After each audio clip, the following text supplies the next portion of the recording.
Welcome to Travelscope with Joseph Rosendo, where each week you join us as we accept the world's invitation to visit. Today on Travelscope, I embark on an odyssey through the heart and soul of the Greek Isles, in search of ancient treasures and cultural adventures. Travelscope. Mykonos is considered the most cosmopolitan Greek island. It's internationally known for the shops, cafes, and clubs that line the streets of the Chora, its capital. Due to its proximity to Delos, the spiritual and commercial heart of the ancient world, Mykonos has been famous for thousands of years. So we begin our archaeological explorations here on the island of Delos. Delos has been a sacred island since at least 1000 BC. Delos is an important island for the Greeks, of course, but for all of civilization. Why is that? We're talking about the birthplace of two gods. Two gods. And there's no other place in Greece birthplace of two gods, and this adds to the sanctity of this place. Those are the twin gods of Apollo. And Artemis. And he's the god of the sun. Artemis is? Goddess of moonlight. And so what's here for the visitor? What are the highlights of your visit here? We're here to see actually the whole example of an ancient Greek city narrating a story full of money and glamour. And nobody could possibly imagine that an arid piece of rock like this would become a religious and a commercial center of great radiance for centuries. Now, why was that? Was it because of its location in the Aegean? One of the major themes, yes, because of its very strategic position in the heart of the Aegean Sea. Is that Mykonos? That's Mykonos. We're just 3.5 miles from there. To the north, we have Tinos. A little bit further, you have Syros, the capital of the prefecture of the Cyclades. This is where you get a real sense of what the Cycladic Islands are about, because it's a big circle of islands around the island of Delos, yes. Now, I know that during the time that Athens had control of this, they decreed that no one could live or die on the island. Exactly.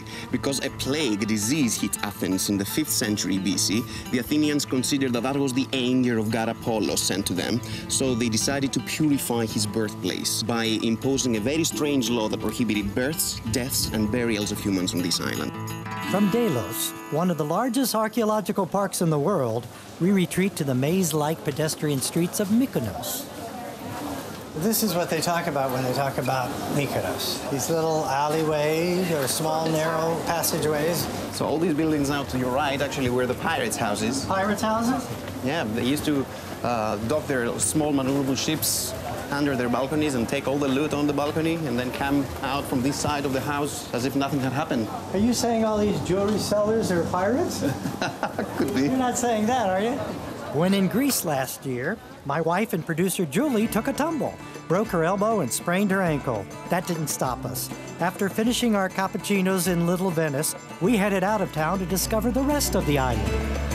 The nice thing about Mykonos is that there are so many opportunities for the visitor. There's certainly the ancient history of Delos, which is very close by. More than 32 beaches and all the water activities that go along with that. Interesting architecture, fabulous nightlife. And though most of the people make their living from tourism, there are still places on the island where you can get away from all that. Antonis, I love this little town. I was here once before, and it is so different than the mood down in the heart of Mykonos. It's the village of Anomera, situated up on the hills, a little village of about 1,000 of people living over here. It's not very touristy, but there are some really nice restaurants. Well, this is the little restaurant I ate at last time. I had a wonderful experience with the people. They even gave us a bottle of wine to take back home. Okay. This is Marina, this is the owner. Last year she was, oh, I remember this. Sit down, sit down. Yogurt with carrots. Dinner here is wonderful. You were telling me what nice thing about the little town like this is they have very local ingredients. The Mykonos cuisine is amazing. Is this made from goat? Is the milk for the sweet ups there? Yes, mixed milk from goat and cow. Even in a touristy place like Mykonos, you can find the spots where you can have a really authentic, genuine experience with people. And you know, the Greeks always tend to treat people that they like, even in order to show how hospitable